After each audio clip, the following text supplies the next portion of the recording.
ਵੇਖਣ ਨੂੰ ਲੱਗਦਾ ਸਾਦਾ ਏ, ਪਰ ਇਸ਼ਕ ਬੜਾ ਈ ਡਾਢਾ ਏ।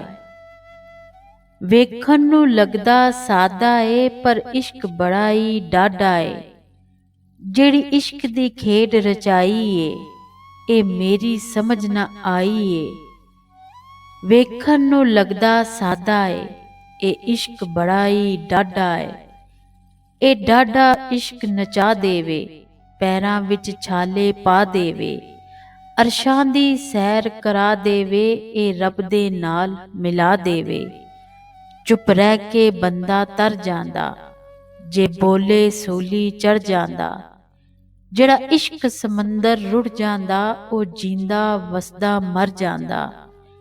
ਇਸ ਇਸ਼ਕ ਤੋਂ ਕੋਈ ਵੀ ਬਚਿਆ ਨਹੀਂ, ਪਰ ਹਰ ਇੱਕ ਵਿੱਚ ਇਹ ਰਚਿਆ ਨਹੀਂ। ਇਸ ਇਸ਼ਕ ਦੇ ਖੇਡ ਨਿਰਾਲੇ ਨੇ, ਸਾਧੂਆਂ ਨਾਲ ਇਹਦੇ ਪਾਲੇ ਨੇ। ਇਹ ਰਾਤਾਂ ਨੂੰ ਵੀ ਜਗਾਵੇ, ਅੱਖੀਆਂ ਵਿੱਚ ਝਰੀਆਂ ਲਾ ਦੇਵੇ। ਇਹ ਹਿਜਰ ਦੀ ਅੱਗ ਵਿੱਚ ਸਾੜ ਦੇਵੇ, ਇਹ ਬੰਦਾ ਅੰਦਰੋਂ ਮਾਰ ਦੇਵੇ। ਵੇਖਣ ਨੂੰ ਲੱਗਦਾ ਸਾਦਾ ਏ, ਪਰ ਇਸ਼ਕ ਬੜਾ ਈ ਡਾਢਾ ਏ, ਪਰ ਇਸ਼ਕ ਬੜਾ ਈ ਡਾਢਾ ਏ।